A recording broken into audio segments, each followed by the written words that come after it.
난지 좀 벌써던 님이죠. 오늘 뭐는 좀 반갑다. 밖으로다는 감상도 정말도 돈바도 이제 장나기 점잘 되니 좀 되지. 총혼 기회 럭버전 발랍갑 자르바 리기브 러sam바 점마미 페트반더 저송시 럭버신 기장 소로 존던데 또 기회 담바데 존저점 쳐르 무조고 디지라트지나 존던데 또 금금버 자르바 띠치나 그 피 덤바나 초준 침보 기비라도 개종 잠제 담쳤다 고르워도 고르워도 등마라도 젬바도 득풍화도 농화 담쳤라 짐밥 살때 그 던던 초준 침보 기바데르 득 타마 데르 너잠바 점마메 버쪽밤 초준 침보 사데름 치네 달란들 그짐 취소 총혼기와 저트름 초준 시바데 데르 초브는 머시 초지 초브는 추짐 초브는 샤오 zanzang금 초브는 바 촐라 찌직 샤테 다까텔란들 그지 기소 추짐 초브는데 찌르트르 버 샤테 디 다란들 그지 메소 추진 준데 끙거 ngapshi me per semchen yonsur member jerwaten 추짐 초브는 연노 이 강진 안다스타데 산주선 함돌 몬버 드비 샴바 침보던 담비 추드비 몬버 드비 녀제 침보던 semchen 담치 김초도가 어묵비 몬버 드비 가와 침보던 시비 디비 몬버 드비 당님 침보던 제와터비 몬버 드비 짐비 바로도 심바던 semchen 츠름 샤러 남 용서 멤버십이 몬버 드비 츠름 기 바로도 심바던 더메피 추짐 몬버 드비 조비 바로도 심바던 샹첩도 좀비 몬버 드비 존지지 바로도 심바당 리당 셈 웬베 몬버 드비 상선지 바로도 심바당 담치는 켐비 이시지 몬버 드비 셔럽지 바로도 심바당 셈진 담치 용서 몬버 드비 몬버 드비 동반이도 공바당 디시 용스 정웨 몬버 드비 찬나메 브로 공바당 삼진더 기회 몬버 드비 몬바메 브로 공바당 담비 추 용선 점바 몬버 드비 스톱기 ndrwatang dewi ngupo ngumbrub dribi kuchuk wambo semchin tam chi jib chadang flopmar jiram ngumbrub dribi ngarjir mepadang nyambu mepala nyambu lembe ngumbrub dribi li dang kuchuk dang longshur nyebadang jisi chamba chugum ngumbrub dribi chamba dang yang takbar gavran jirwe chujim ngumbrub dribi samba dang sambadan yang takbar nandan jim ngumbrub dribi tsuwa yongsa takbadan tapam chukda gawa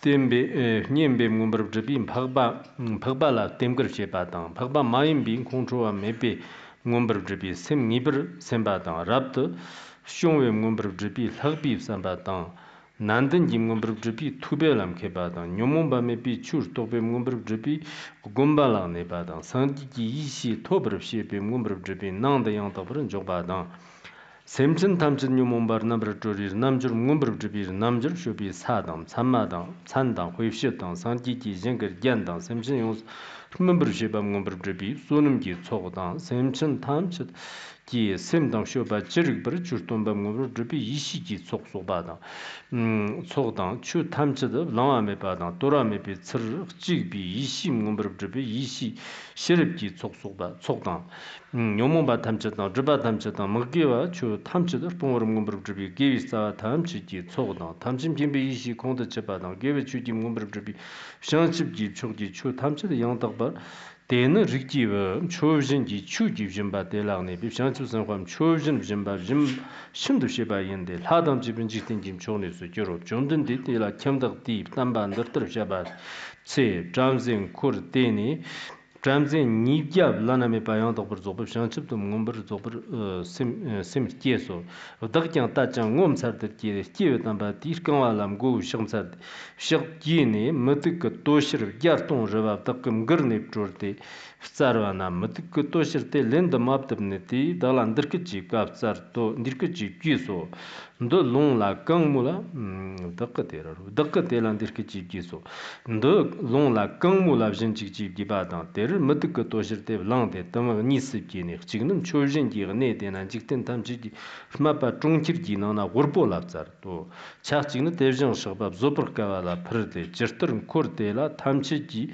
rimig jin ji ten kam de dang de jing shig ba zo par ka de am thong jang mad ka to shir de jing shig ba zo par ka wi shu ur ta na mad ka to shir ji kamba tsogba trawa stana digba drivjil hamba gawa jinzigba ngom nyamjang rabdar nawa shungwa dem thongwa di tertawi chu tanne tertawi chumchir tanne tsingdar kje meso jimbapu jamdag chirtawa devjanda devjang shaba jinde ndishi tenjawa chongchir ji gorwa dang tatame bal nyamjang nyarji chimbo semda number mamba la mure wa yongs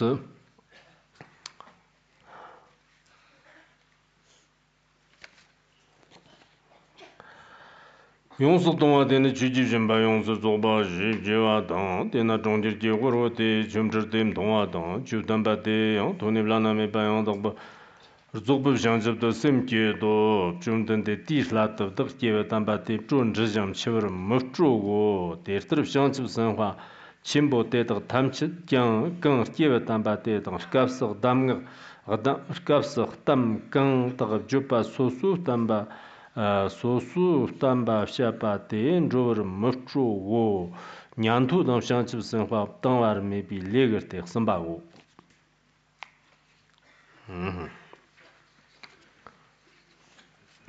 Next, let us study the Vimalakirti Sutra.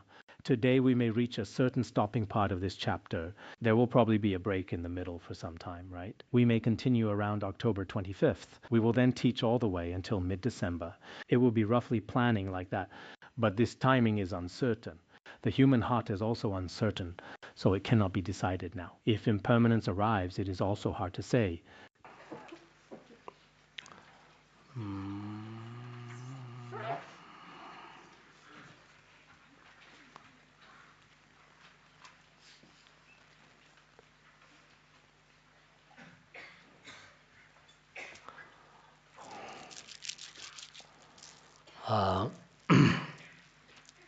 Today we are teaching the final section of this chapter. Before, 1 or 2 bodhisattvas were asked to visit Vimalakirti. However, none of them dared to go. Today it is the eldest son, Good Virtue, who is asked to go. Actually, in the story today, this person is also known as Anathapindada. The name Good Virtue means one who is skilled in charity. At that time, he did not dare to go. The reason was that he was holding a great charity assembly in his father's house. When the charity assembly had lasted fully 7 days, Vimalakirti arrived. He said, "You should not hold a charity assembly of material wealth. You should have an assembly of the charity of the Dharma." At that time, Good Virtue did not know what he meant.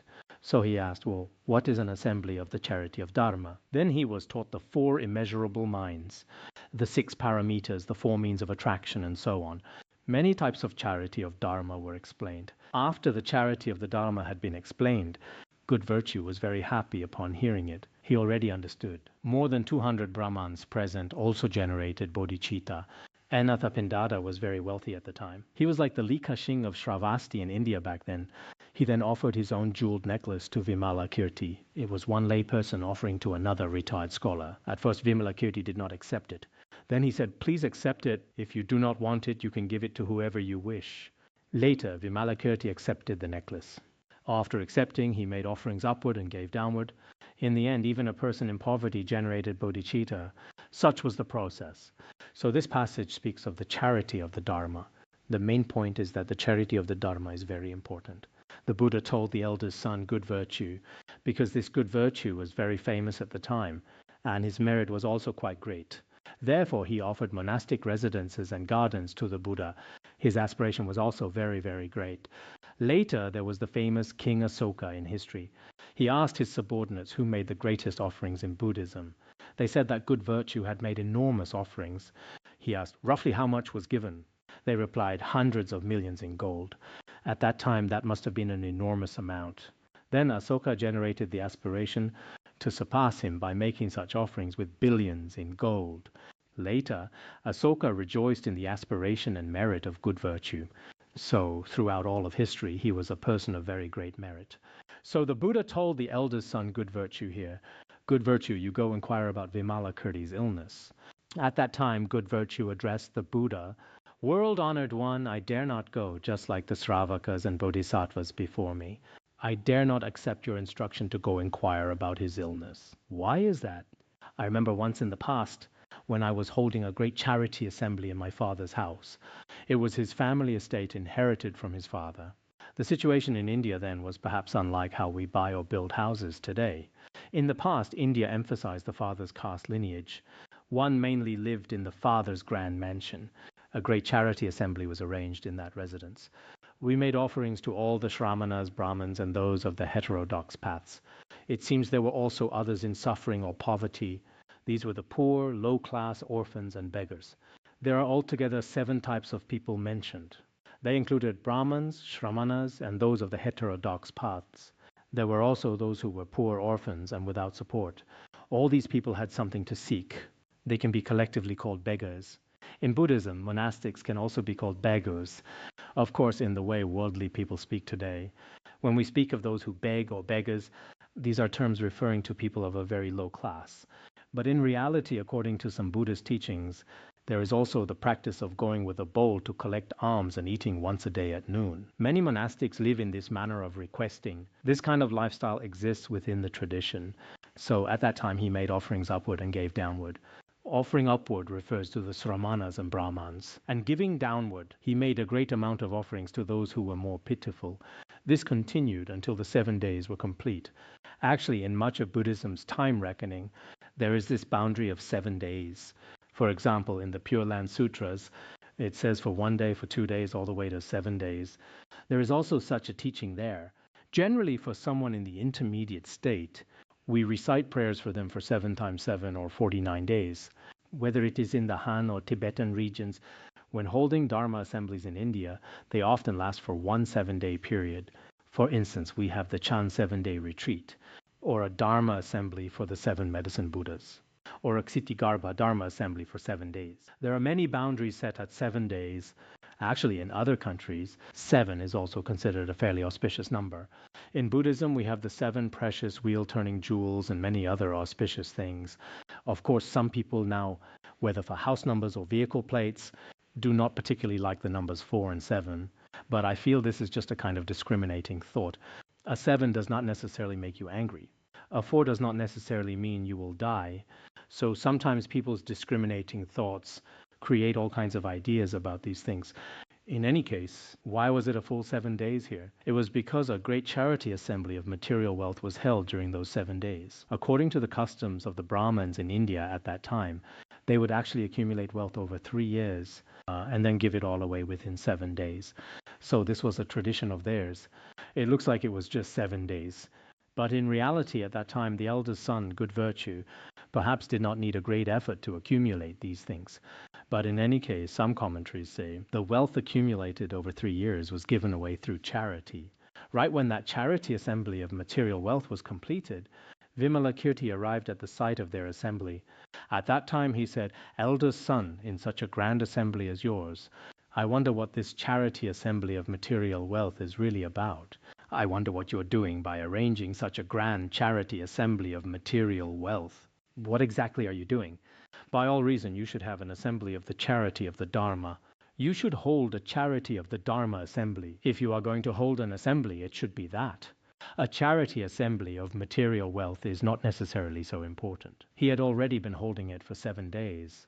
Because in the past, many great benefactors would open the doors to their treasury, and people from all directions and all corners who were in need would all come there, whatever they personally required.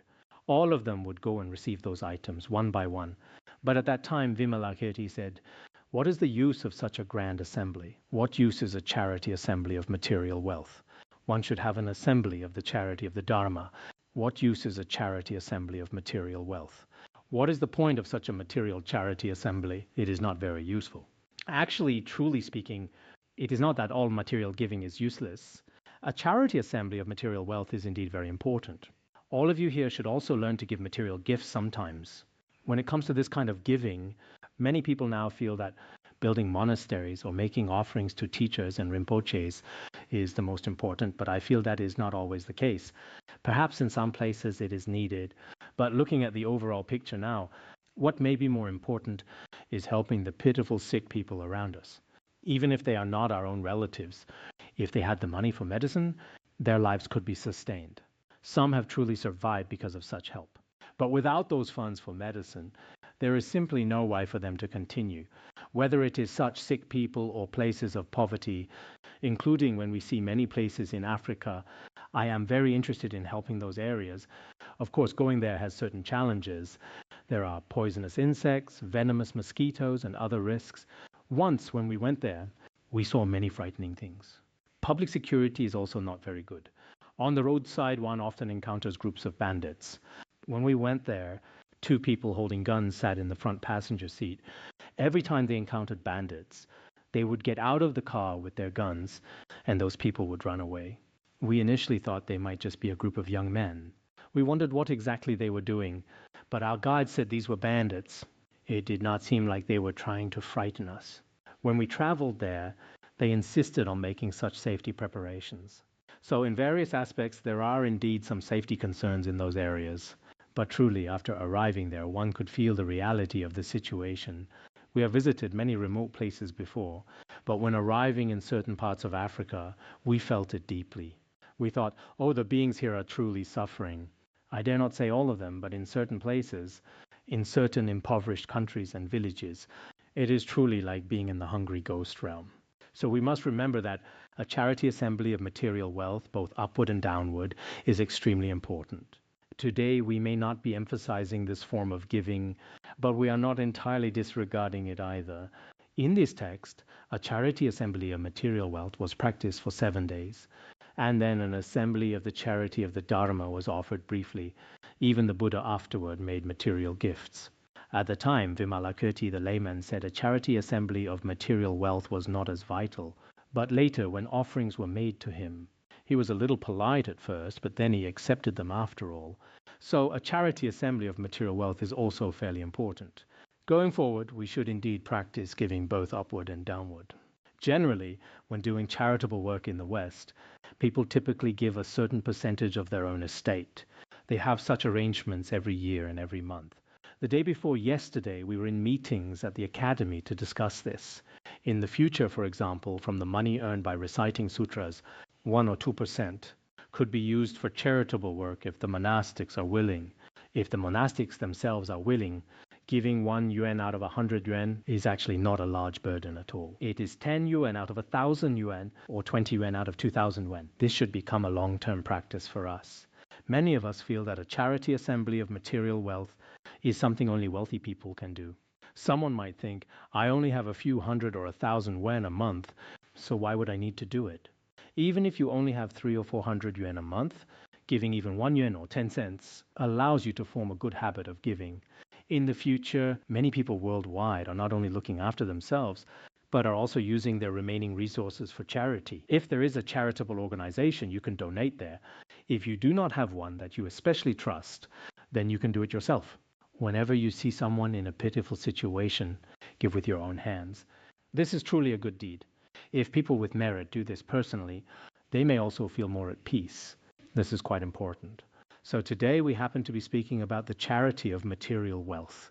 Of course, when comparing this with an assembly of the charity of the Dharma, the charity of the Dharma is certainly very important. We have spoken about this before as well. It was mentioned when we taught the way of the Bodhisattva. The Maharatnakuta Sutra says that although the merit of giving jewels is great, it cannot compare to a single gift of Dharma. Although the merit of material giving is great, when compared with an assembly of the charity of the Dharma, there is simply no comparison. Even the merit of one verse still surpasses others, not to mention many verses. The merit of even a single verse is enormous, completely surpassing offerings of the 7 precious jewels. This is even more true when giving many verses, like those in the Vimalakirti Sutra or the way of the Bodhisattva. If many sutras and treatises are given as a Dharma gift, then the merit is truly inconceivable. Such merit is beyond our imagination. So comparing the merit of the two, the merit of the charity of the Dharma is indeed far greater. Of course, according to the Entering the Middle Way, the charity of the Dharma is primarily the activity of monastics. A charity assembly of material wealth is primarily the activity of lay practitioners. But perhaps things have become somewhat reversed now.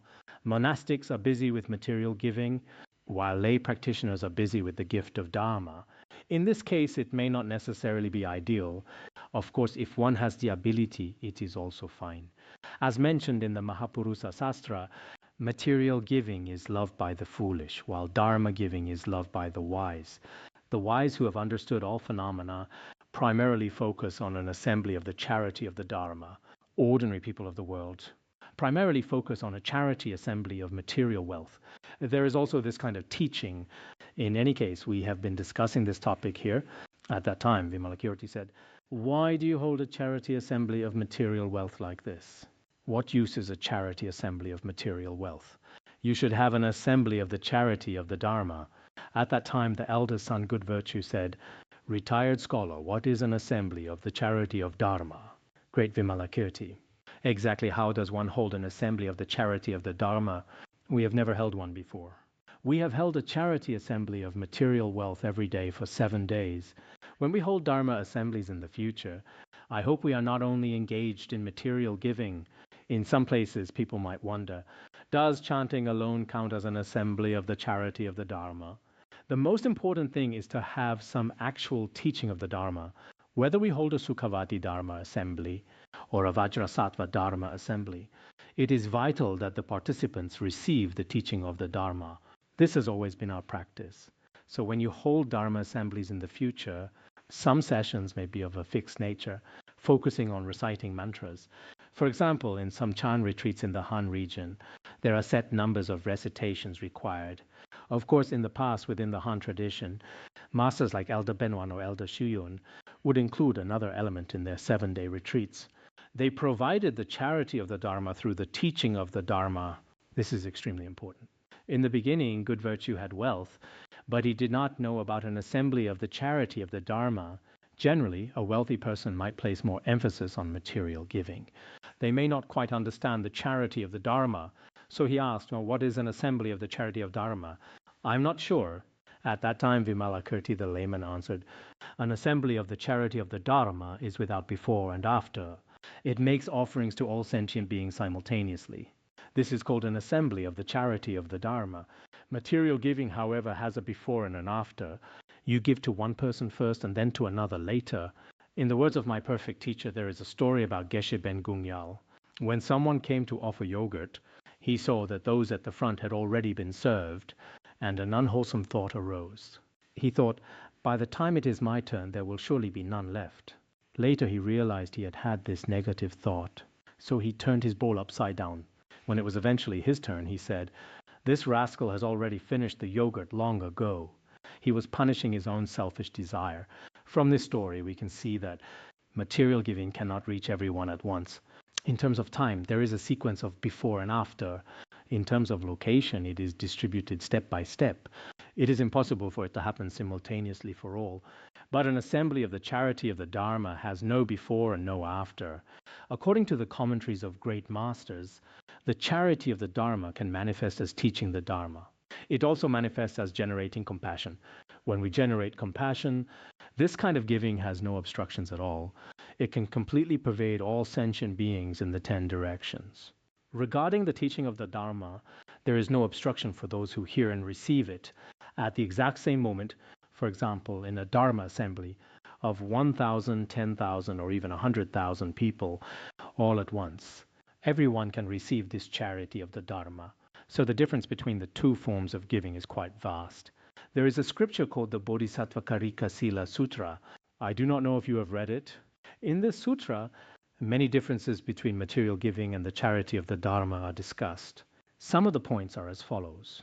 Material giving is impure, while Dharma giving is pure. One who makes material gifts is not called boundless. Material giving is not called boundless because it has limits. The giving of Dharma is called boundless giving. Material giving is easily found, but Dharma giving is rarely encountered. In reality, those who practice material giving are more common. But those who give the charity of the Dharma are very rare. When you have the opportunity for the charity of the Dharma, You should treasure it as a once-in-a-lifetime opportunity. It is difficult to encounter even across millions of kalpas. You should appreciate the rarity of every single Dharma teaching. Do not feel that attending a class is a tiresome chore. Some feel overjoyed whenever there is no class. Among our Dharma friends here, some are especially happy when there is no class on Sunday. They shout, no class tomorrow. Then they toss their Dharma text 100 meters away. They spend the whole time listening to music and eating snacks. They ask, shall we have hot pot tomorrow? Should we go out somewhere tomorrow? Of course, it is fine to relax like this occasionally. After all, we are all people living in the world. We all have these kinds of tendencies, but one should not let habitual tendencies rule them for long. We often find it hard to be diligent toward wholesome Dharma or merit. By our nature, we are not naturally focused on these things. Yet when it comes to harmful actions, it is very easy for us to accumulate karma. This is deeply related to our long-standing habitual tendencies. So the charity of the Dharma here indeed has no before and no after. In a single moment, many sentient beings receive what is given. Every time we teach the Dharma, we encourage everyone to generate bodhicitta. With the generation of bodhicitta, whether you are hearing the Dharma, teaching the Dharma, or practicing the Dharma, all sentient beings simultaneously receive immense benefit. Therefore, the charity of the Dharma is the most important among all forms of giving. Continuing on, the eldest son, Good Virtue, asks, what is meant by this? You said the charity of the Dharma has no before and no after, but could you be more specific? What exactly does this mean? What is the deeper meaning behind this? In the beginning, he likely did not understand the charity of the Dharma. So Vimalakirti, the layman, began to explain it further.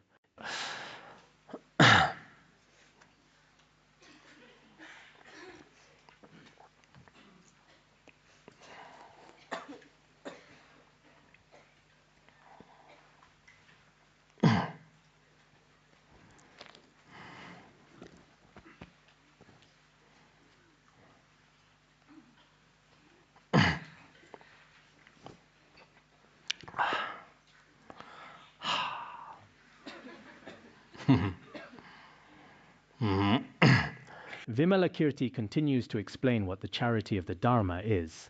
He starts with the 4 Immeasurables, the 6 Paramitas, and various altruistic deeds. Following the classifications by Master Huyuan and Master Kuiji, the first section focuses on benefiting others. Benefiting others is discussed through the 4 Immeasurables. He begins with these 4 qualities. How is this explained in the sutra? First, one uses bodhi to generate sympathy. This refers to the immeasurable loving kindness. All sentient beings are oriented toward bodhi through this loving kindness. The essence of loving kindness is the wish for beings to obtain happiness. Of course, this orientation can take different forms. It could be toward the merits of the celestial realm, the general merits of the 2 vehicles, or toward unsurpassed and perfect bodhi. The truly authentic loving kindness mentioned here is the wish for all sentient beings to swiftly attain the joy of bodhi. This is what generating sympathy truly means. This is how we cultivate immeasurable loving kindness. That is the first point. The second is generating great compassion. It is the wish to save sentient beings from the 3 lower realms and from all the sufferings of samsara. We wish them to be free from pain and to attain liberation. This gives rise to immeasurable compassion. Compassion, by its nature, is the wish for beings to be free from suffering. The third is generating joy by maintaining the correct Dharma. This immeasurable joy is the wish for beings to uphold the correct Dharma. The correct Dharma that liberates one's own mind stream, the truly authentic path to liberation. We feel a profound sense of joy for them. This is immeasurable joy. This might differ slightly from some individual interpretations. It is the joy that comes from seeing beings uphold the correct Dharma. We often witness sentient beings practicing the correct Dharma, and seeing them do so always brings a lot of happiness. Sometimes when I travel, I notice our Dharma friends have changed. Now, in many places, small groups are genuinely studying and reflecting. While they are studying, a sense of joy naturally arises. This joy is likely the immeasurable joy discussed here. The Dharma Skanda Sutra says, if a person generates love and joy toward the correct Dharma with a pure mind, if you harbor a heart of love and joy for the correct Dharma, in every life they attain happiness, for without the Dharma there is no liberation. Such a person will find happiness in life after life.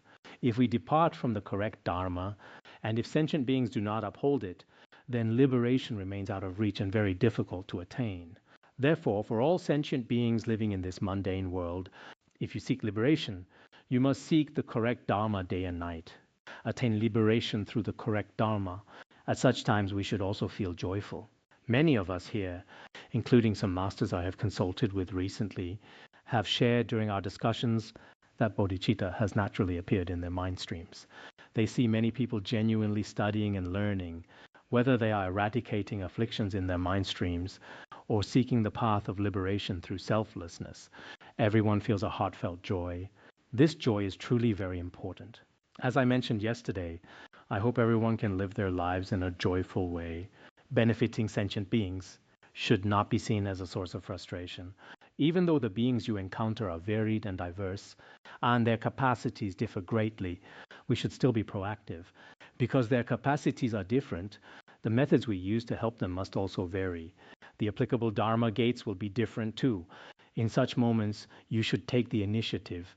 I hope that in every region, when propagating the Dharma and benefiting beings, you do not rely solely on a single master or Khenpo. It should not be that way. In your own environment and within the community of sentient beings you serve, you should reflect on this. What method can best bring the benefit of the Dharma to the people here? I have seen that in some places now, the foundation of study, reflection, and practice they have built is excellent. If you take the initiative to do things, the results are truly wonderful. If a person lacks a sense of initiative, they will struggle not only with the Dharma, but even with worldly affairs. I know a young man who is a good person, just an ordinary person in the world.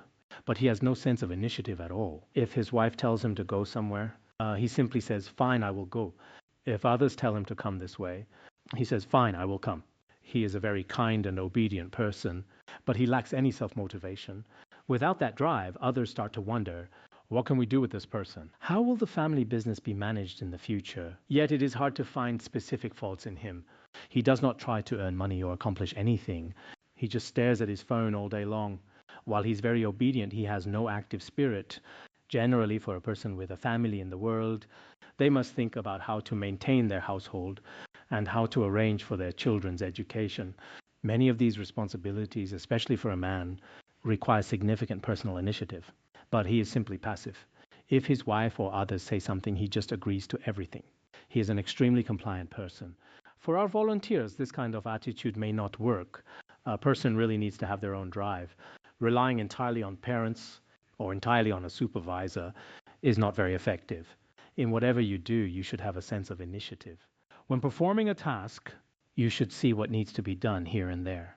Even if your leader or teacher has not given you specific orders, you can proactively offer your own suggestions. When you do this, people can see that you possess a sense of creativity. In some Western schools, children are encouraged to develop initiative and creativity from a young age. Whether they are writing essays or any other task, their approach often differs from the typical patterns in our society. This kind of proactive spirit makes the teacher very happy. That was our discussion on the immeasurable joy. Next, one practices equanimity by mastering wisdom. When sustained by wisdom, the equanimous mind can be cultivated and will naturally arise. This completes the 4 immeasurables. Now, regarding the 6 paramitas, one generates dana paramita by mastering desire and miserliness. This is the perfection of charity. It is also known as the generosity paramita. One generates sila paramita by attracting those who transgress the precepts. This means guiding them so they do not break their vows. This is the perfection of morality, also called the discipline paramita. Monastics have their own specific precepts, and lay practitioners have theirs. For monastics, there are the 3,000 dignified behaviors and 80,000 codes of discipline. There are many detailed and subtle precept articles like these. There are also bodhisattva precepts and tantric precepts. The varieties of discipline are very numerous. In teaching these, one is guiding others. Sentient beings who break their vows are truly in a pitiable state. Once a vow is broken, whether it is a tantric or a pratimoksha precept, one cannot remain within a truly pure monastic community. One must still act in accordance with the Dharma. This is the discipline paramita. Next, one generates santi paramita by the Dharma of no self. Much of our aversion arises from self-clinging. If we understand the truth of selflessness, the perfection of forbearance will arise. This is the patience paramita. Cultivating this leads to the perfection of forbearance. By penetrating or applying selflessness, one fulfills the patience paramita. Then, one generates virya paramita by transcending the characteristics of body and mind. Our perceptions of characteristics arise in dependence on the body and the mind. If one is free from attachment to both body and mind, this is a formless dharma. Such a formless dharma is actually the highest perfection of exertion. This is the diligence paramita. Next, one generates dhyana paramita with the characteristic of bodhi. When the ultimate goal of attaining Buddhahood is one's focus, and one practices accordingly, this is called the perfection of meditation. The mind does not wander, it remains continuously in a state of quietude. Regarding the perfections of exertion and meditation, the translations by Xuanzang and Kumarajiva are consistent. That is how it is explained. I see that many masters, including Master Sengjiao, interpret this according to the Chinese tradition. However, according to the Tibetan and Sanskrit versions, as well as modern Japanese and English translations, these two perfections are somewhat swapped. One generates dhyana paramita by transcending the characteristics of body and mind. One generates virya paramita with the characteristic of bodhi. These two are slightly different, and explaining them this way might be more accurate. This is because diligence is actually a mental state oriented toward wholesome dharma. In that case, exertion oriented toward attaining Buddhahood and motivated by bodhi is the most ultimate form of the diligence paramita. As for meditation, practice that is free from the duality of subject and object is the finest dhyana. Therefore, practicing freedom from attachment to the body and mind, which means being free from these two kinds of characteristics, is the most excellent dhyana paramita. According to the Tibetan and Sanskrit explanations, it follows this logic, but Sanskrit versions may vary depending on the edition. The Tang translation also follows the first sequence. This covers the fifth of the six perfections. Among the six paramitas, we also have one generates prajna paramita with omniscience. This is oriented toward the Buddha's omniscient wisdom. When oriented toward this omniscience, at the causal stage, a bodhisattva's wisdom is called prajna. Practicing prajna at the bodhisattva stage with the goal of Buddha's omniscience is called the prajna paramita. The four immeasurables we just discussed are for the benefit of others. Then the six paramitas, according to the outlines provided by past masters, represent the teachings on self-benefit. Moving forward, the following sections focus on altruistic conduct. This includes the three gates of liberation. And further down, we have skillful means and the four means of attraction. These are the actions taken to benefit sentient beings. The first among these altruistic actions concerns the three gates of liberation: emptiness, signlessness, and wishlessness. This is how they are usually taught. First, let us look at emptiness. One teaches sentient beings and generates emptiness. When you teach sentient beings who have the karmic affinity, your actions cannot be separated from the Dharma of emptiness. In other words, the teaching of beings arises from emptiness. Some great masters say that if we try to teach beings without having realized emptiness, it is very easy to feel fatigued or annoyed along the way. But if you have realized emptiness, you will never feel weary while teaching others. This is a very deep point, and it seems quite true. Sometimes I think about the Khenpos and Khenmos here. Some started with very great hope and promise, but then gradually, perhaps because they have not realized emptiness or for other reasons, a few seem to have lost even the interest in transmitting the Dharma. Some have become quite seriously ill, but others I hear are not that sick. According to people around them, they are still eating quite well. Of course, eating well does not mean one isn't ill, but sometimes in different settings their complexion looks fine. Yet they are slowly giving up on the Dharma. I hope that our many Dharma masters who have taught before will make transmitting the Dharma their primary lifelong mission. It is just as those great masters said. If you have realized emptiness, you will never feel weariness while guiding beings. And that kind of guidance is very special. There is a text called the Tathagata Sintya Guhya Nirdesa Sutra, which says, although you are a great Dharma master, do not generate the notion of Dharma. Even if you are a great Dharma master, you should not have attachment to the form of the Dharma or your own greatness. Liberate all beings, yet without the notion of beings. You might be busy every day guiding others, fully engaged in the work of teaching. Yet within yourself, you are free from the notions of self, beings, or a lifespan. There is no sense of I did this or that. There is no I am so impressive I should publicize this. None of that exists. So emptiness is vital when teaching others. Without this realization, if you only cling to forms, then your teaching might just be a temporary performance. In the long run, the sincere aspiration might be lacking. Even if you do guide others, it will lack depth. As people receive the teachings, they will eventually be able to see this. In our modern era, people are quite discerning in how they evaluate others. They are very capable. When they buy things, for example, they can judge exactly what something is worth. They are good at calculating and managing money.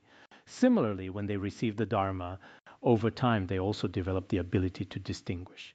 So having the wisdom of emptiness is still very important when teaching others.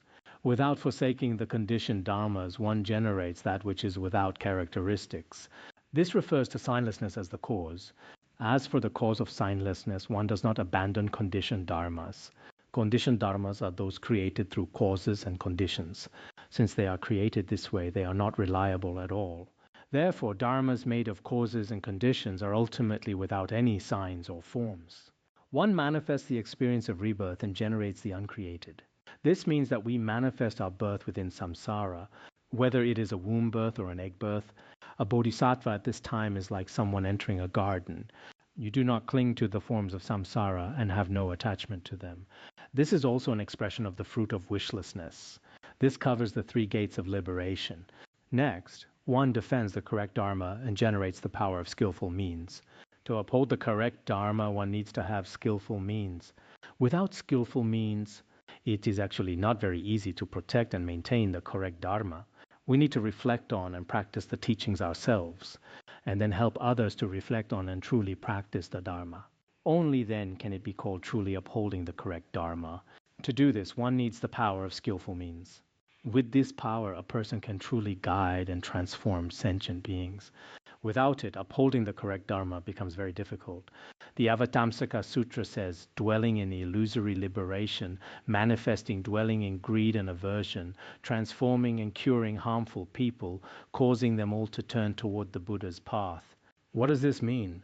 If we have such skillful conduct, while staying in our own dreamlike state of liberation, it may appear on the surface that you still have greed, anger, and ignorance. It is just like when Manjushri Bodhisattva went among the non-Buddhists, or like the layman Vimalakirti. There are many accounts of his skillful conduct throughout the sutra. In reality, he could guide those harmful people and transform many of them, gradually causing them to turn toward the Buddha's path. So when we guide beings, we should not be too impatient. We should not try to completely suppress everything they think. As we often say, some Dharma friends are very enthusiastic but too anxious. They feel they must force their family members and friends to enter Buddhism right away. Come here quickly, kneel down, kneel down. This is not reasonable. That person likely has pride in their heart. They do not want to kneel. If you keep demanding it, ordering them to prostrate or do long prostrations, even if they follow along for a moment, whether they kneel or not, they will feel very uncomfortable inside afterward. How could you demand that in such a public setting? When you go back home, they will certainly hold it against you. Sometimes we have very earnest hearts toward those around us. We know we have benefited from the Dharma ourselves, and we feel that a human life is extremely precious. The correct Dharma is also very hard to encounter, so we urgently hope that those we love and care about will find any way possible to enter the door of Buddhism. But everyone has their own karma and affinity. Their educational backgrounds are different, and the seeds in their mind streams are also different. For some, the conditions have ripened. For others, they have not. If you try to force them today, it might not work out as planned. Once someone's wholesome roots have truly ripened, no matter how much you try to stop them, it is impossible. Some Dharma masters here had parents who came many times to take them home, even tying their hands and feet and putting them in a car. But when they reached the train station, their parents loosened the ties slightly to let them go to the restroom. They immediately ran out through another door and went to become monastics again. There were many such stories in the past. When the karma is ripe, no matter how much force is used, it is very hard to control. If the affinity has not yet ripened, then it will indeed be difficult. So what does this tell us? To uphold the correct Dharma, one needs the power of skillful means. One generates the 4 means of attraction by saving sentient beings. With the 4 means of attraction, one can guide others. As we discussed, these are kind words, generosity, altruistic conduct, and cooperation. These are the most important methods for guiding beings. The Avatamsaka Sutra says, if one can fully possess the four means of attraction, then one brings immeasurable benefit to beings. If we do not possess these four means, guiding others can be very hard. Some people really want to go and guide others, but if they do not understand the pith instructions of the four means, they will find it very difficult. When we look at the great masters of the past, including the teachers we know today, they were very skilled at using the four means of attraction to guide beings.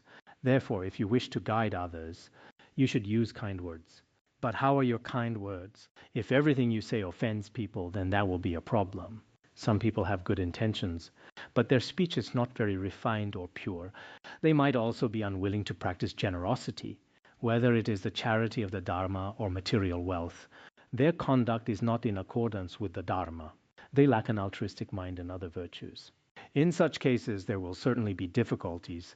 Next, the text says, one generates contemplation of the dharmas within the six mindfulnesses. This is achieved through frequently practicing the six mindfulnesses. These are mindfulness of the Buddha, the Dharma, and the Sangha, along with mindfulness of discipline, generosity, and devas.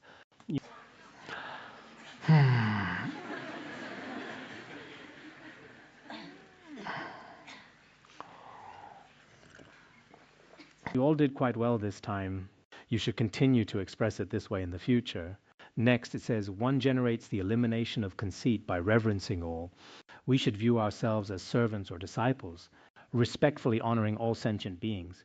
This helps us cut through the arrogance within our own mind stream.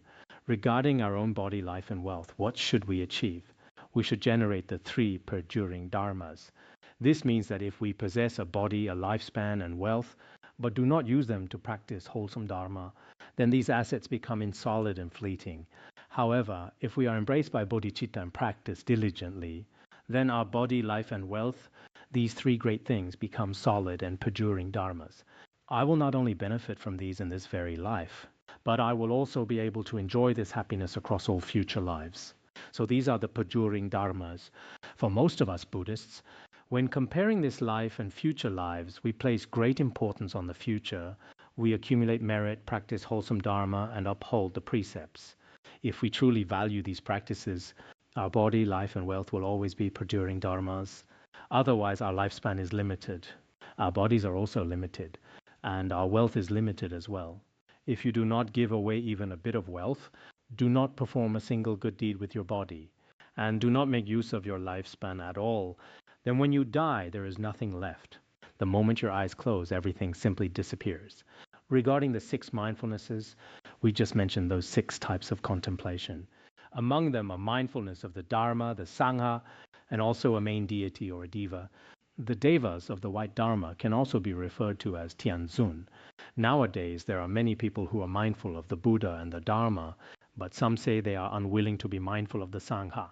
The conduct of a certain monastic is not in accordance with the Dharma, they might say. So I will no longer have faith in the Sangha. I only believe in the two jewels, not the three jewels. There are indeed people who say such things. In reality, this is a very foolish statement. If you have faith in the Buddha, then you should also have faith in his Dharma and his Sangha. Even if you lose faith in a few individual monastics, the Sangha referred to in the three jewels should be Mahayana monastics like Manjushri Bodhisattva. The Mahaprajna Paramita Sastra says, if a person loves and respects the Buddha, they should also love and respect the Sangha. If you love the Buddha, you should also love the Sangha.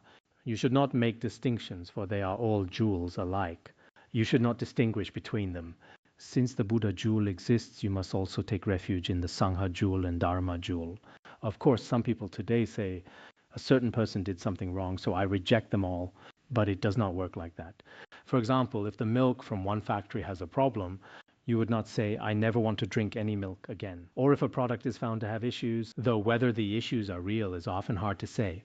In this world, with all the rumors circulating today, something true might be mistaken for false, and something false might be mistaken for true. So many things are not easily defined. Therefore, a true Buddhist should maintain firm and unwavering faith toward the Dharma, the Buddha, and the Sangha. Our faith can be challenged or destroyed at any time and in any place. Within the six harmonious respects, one generates an upright mind. The six harmonious respects are similar to the six mindfulnesses we just mentioned. They mainly involve compassion in body, speech, and mind with loving kindness. They also include discipline, generosity, and the exhaustion of outflows.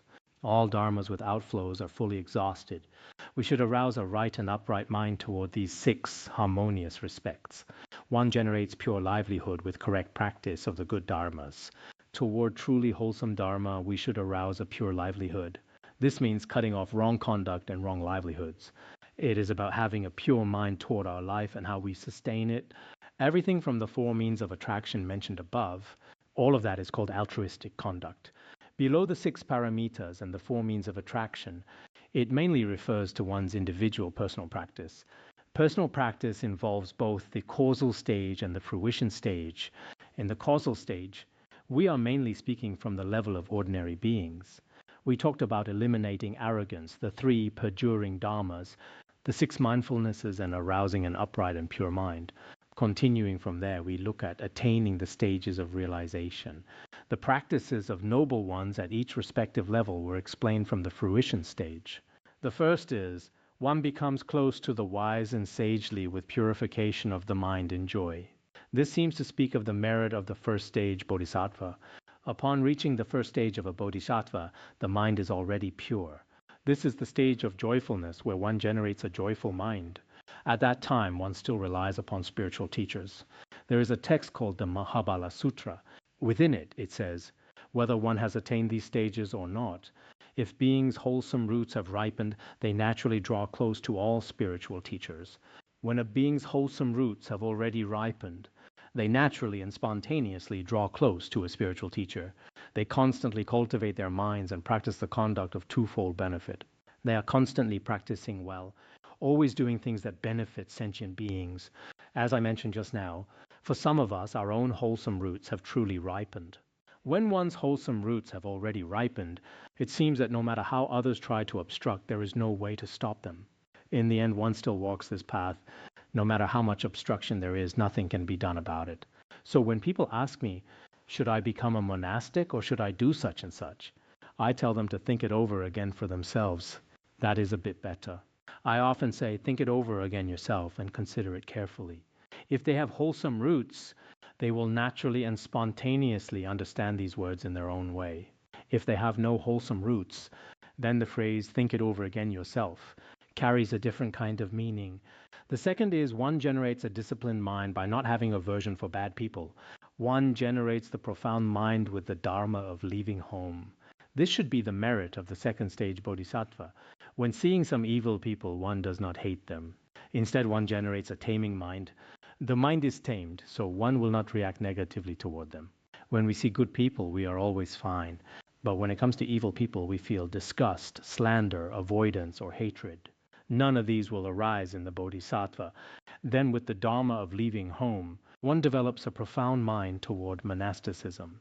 After taking ordination, it is not just about shaving your head and wearing the robe. Becoming a monastic today and breaking your vows tomorrow is not the way. One should go deeply into the canon, especially the Vinaya.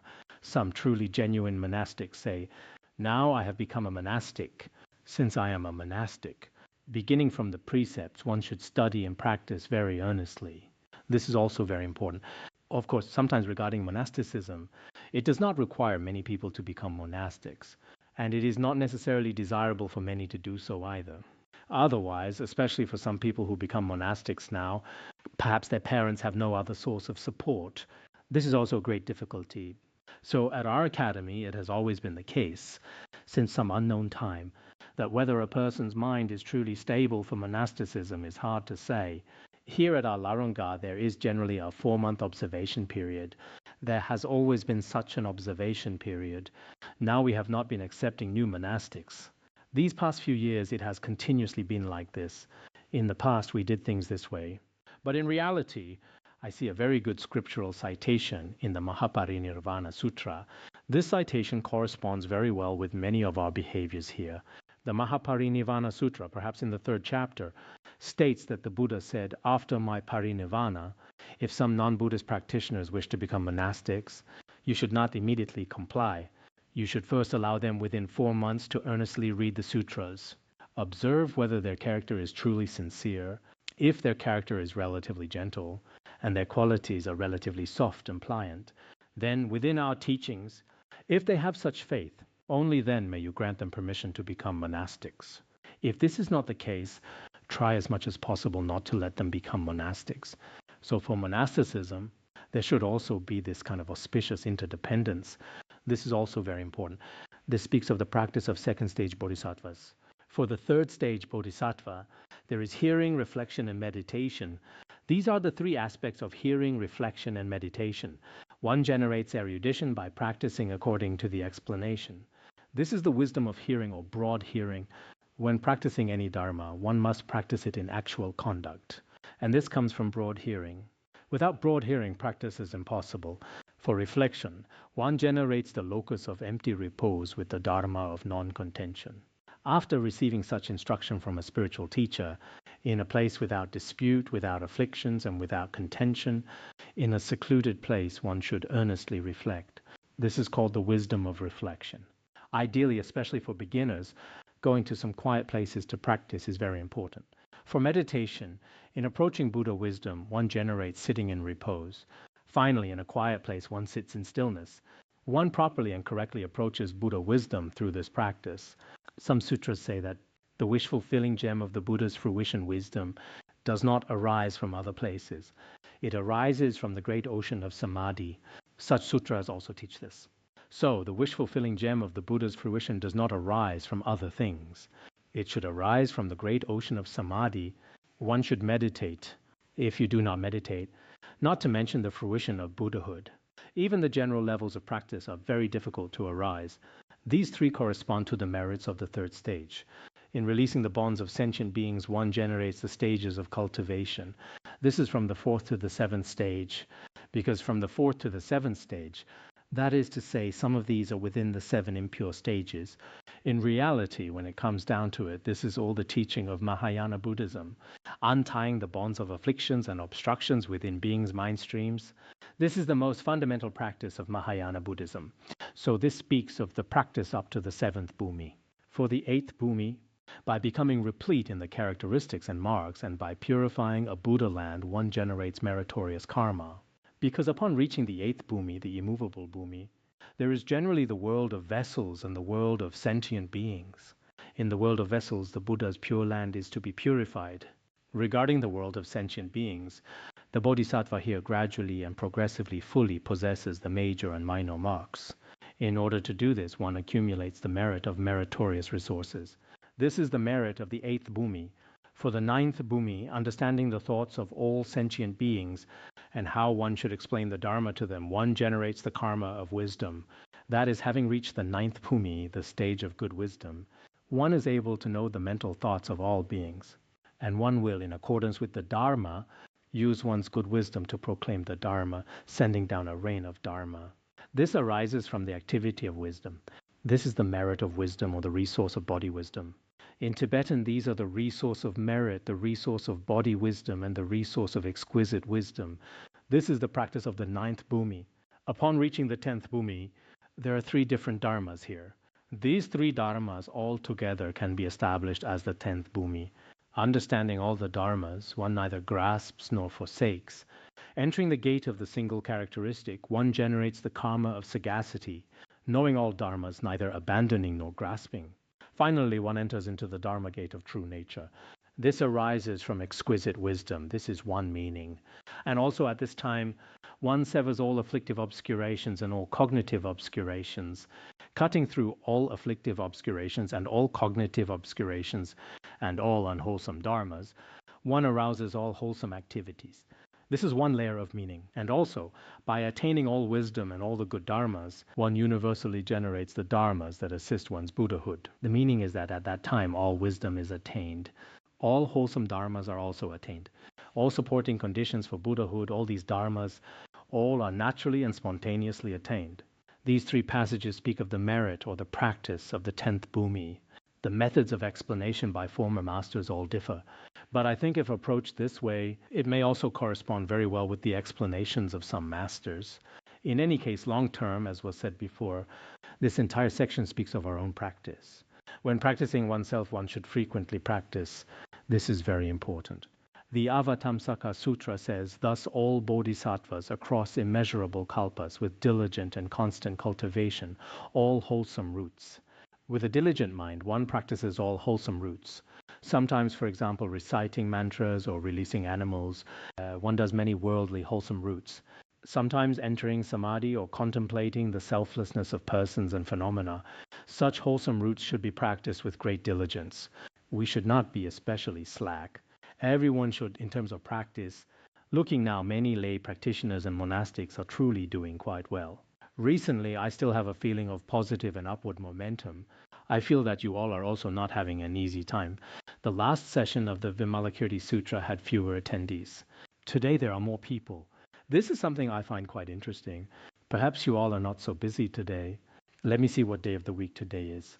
Not sure, sometimes you all Monday, sometimes there is a bit of this kind of attending class. Our side here is basically stable, but those listening online on other platforms are not very consistent. But the majority are still doing something quite remarkable. Your time is so very busy. You also have to check your phones and rest, because many people have a phone dependency. In a little while, not yet, I have seen some of our Dharma friends here hiding behind a pillar continuously. In a little while, when reciting the King of Aspiration prayer, you will be reciting while also posting to WeChat and checking WeChat. This is not something to blame you for. It is the pressure this era has brought upon us. Every one of us, within the great wind of this era, has already been swept up into this. No one can avoid it. It is not that you all are not good. You should be very good, especially in being aligned with the era. No matter what people in this world do, you are still very progressive and are continuously practicing. This is something I really rejoice in. Sometimes some people might say, you should not do this, you should try to stop it. Actually, it cannot be stopped. If you try to stop it, it would be very difficult. In reality, stopping a few people is useless.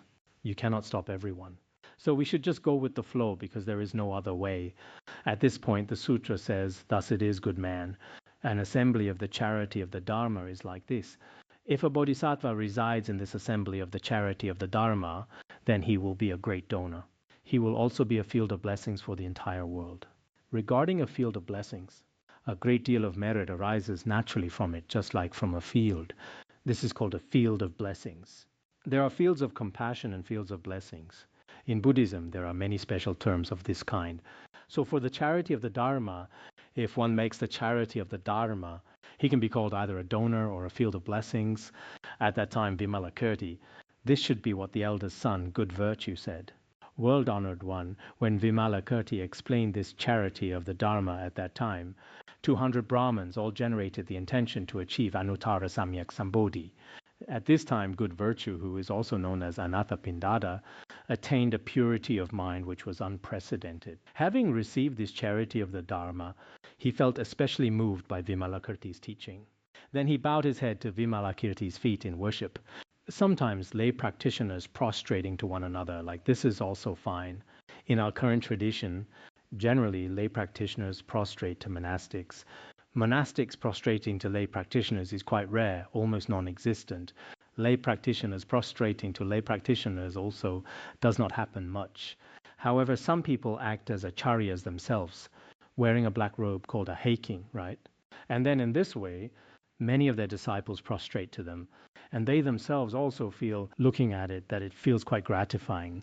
At this time, because he was a great donor, and Anathapindada was so very wealthy, he unfastened the jeweled necklace from his own neck.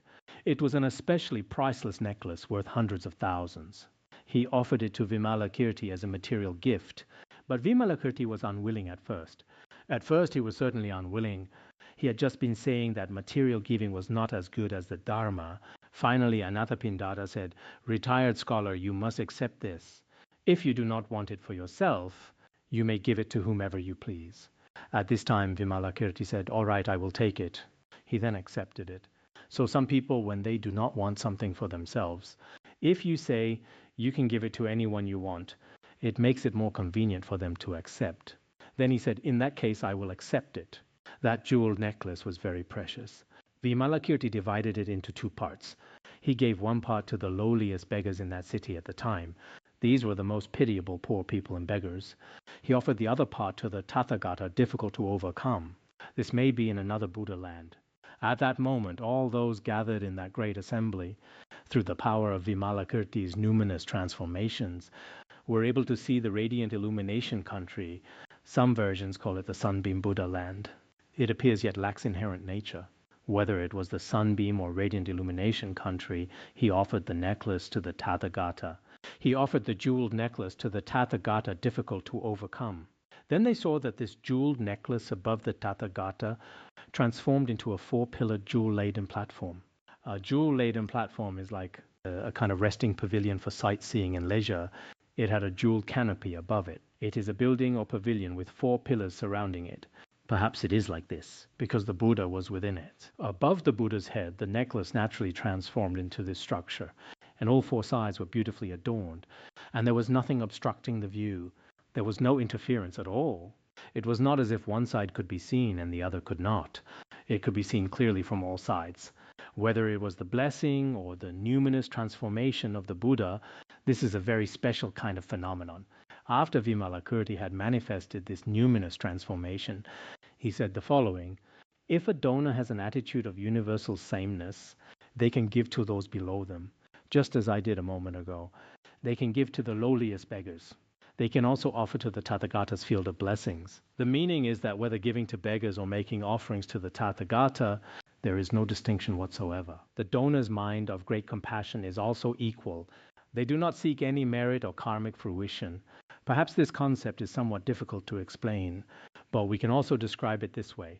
After Vimalakirti finally manifested these numinous transformations, he then gave a summary. Some commentaries say that regarding the material wealth mentioned before, he ultimately still made use of a charity of material. Because Anathapindada had offered him that necklace, he transformed it into the charity of the Dharma. What exactly is the charity of the Dharma? It refers to his making offerings upward and giving downward. This practice should be embraced by an attitude of universal sameness. It should be embraced by emptiness. It is what we often call being embraced by the emptiness of the three spheres. Otherwise, we might just be doing some charitable work. One could do charity all their life, but only in a superficial way, without knowing how to dedicate with the emptiness of the three spheres.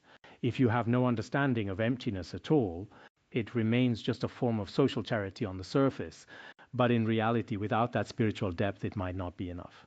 So in the future, regardless of our level of merit, making offerings upward and giving downward is very important. You see, when Vimalakirti received the necklace just now, one part was offered to the Buddha, and the other part was given to the beggars. In the future, we should also do this. Some people might use all their wealth just to make offerings upward. They only look upward and never look downward. Others only look downward and cannot look upward. This will not do either. We must both make offerings upward and give downward. You can divide your wealth accordingly. For example, if you have 20 yuan this year, you could give 10 yuan as an offering to the three jewels, and then give 10 yuan to help pitiable beings. The amount of wealth does not matter as much. What matters most is that you have a pure mind, and also try not to be especially attached. Whether making offerings upward or giving downward, it is best if the practice is embraced by the view of emptiness. This is extremely important. So in this Vimalakirti Sutra, there are descriptions of both the charity of the Dharma and material gifts. But in reality, it contains profound teachings that other Mahayana sutras rarely touch upon. Everything is embraced by these very profound instructions. This is a defining characteristic of the Vimalakirti Sutra. Everyone should be clear about this. So at that time, the great compassion was also equal and without seeking reward. This is what it means to be replete in the charity of the Dharma. That kind of giving was ultimately subsumed within the charity of the Dharma. At that time, the lowliest beggars in the city, as mentioned, had received one part given to the most pitiful people. After witnessing Vimalakirti's numinous transformations, including the Tathagata difficult to overcome and the rest, and having heard the explanation of the Dharma, perhaps there were several of them. Some commentaries suggest it might have been one person. The text says the lowliest beggars in the city. But it continues, they all generated the intention to achieve Bodhi. How do we reconcile the singular one and the plural all? Perhaps there were several, or perhaps it was just one. Regardless, they all generated the intention to achieve Anuttara Samyak Sambodhi. Even those at the very lowest level of the city, those in the most difficult circumstances, after seeing all of this, all generated the intention to achieve supreme enlightenment. This might be a better way to understand it. Therefore, I dare not go and inquire about Vimalakirti's illness. In this way, all of the Bodhisattvas addressed the Buddha. We do not know exactly how many there were. Earlier, it seemed to be over 20,000. There are many Bodhisattvas present here, but previously only 4 individuals were highlighted. Among the Sravakas, there were 500. As for the total number of Bodhisattvas, it remains unknown. And then finally, we come to Manjusri Bodhisattva. We will get to study Manjusri Bodhisattva after a while in October. Each explained why they did not dare to visit Vimalakirti. They all said, "We do not dare to go, we do not dare." Not a single one among them was willing to go. Exactly how many Bodhisattvas were there? Up to this point, we still do not know. Perhaps 500, perhaps 1,000, or perhaps more than 10,000. The specific number remains unclear. Regardless, not a single one dared to go and inquire about Vimalakirti's illness. Regarding the Vimalakirti Sutra, there is a certain film they made, but some parts of it are not especially good, because everything in it became a bit too dramatized. The most important meaning of our sutra did not stand out. They sent me some clips of it recently, but after looking at it, I feel even Marapapias from yesterday was portrayed too dramatically. It seems the Vimalakirti Sutra was not especially well rendered, but it is okay. In any case, if you are interested, take a look for yourself. I think there was one filmed quite a long time ago. It is something like a drama series. But actually, if someone filmed a really good version, that would be better and more authentic. One without making excessive changes to the story. Otherwise, as it is now, if they use entirely modern styles, sometimes the original meaning of Buddhism is somewhat lost. This kind of situation exists. Regarding this, I also want to thank our volunteers very much. I am grateful to all the volunteers in every location. We hope that next time, roughly after October 20th, we will continue our teaching, though the exact day is not yet set. Next, we will be discussing Manjusri Bodhisattva. This is extremely wonderful. Chapter 5 covers Manjusri Bodhisattva inquiring about Vimalakirti's illness. This is even more wonderful than any of the previous chapters, so everyone must not forget to join. It would not be ideal if you broke the transmission of the teachings. Regardless, everyone should continue to persevere. We cannot say we must study all the transmissions in the Tripitaka, but a sutra like this should be studied from beginning to end. I believe all of you have the ability to do this. You have the confidence and the wisdom. No one should let an opportunity like this pass them by. So we might pause for a little over a month, aside from the tantric class, which has a session or 2 left. Perhaps on Thursdays, the rest of the classes will temporarily come to a pause. I will also look for other ways to provide the charity of the Dharma. Of course, where I give the charity of the Dharma, there might be few people in difficult circumstances, but in any case, I will also generate a semblance of an altruistic mind. I hope that during this month, everyone will do something meaningful. Study, reflect, and practice earnestly. Thank you all very much.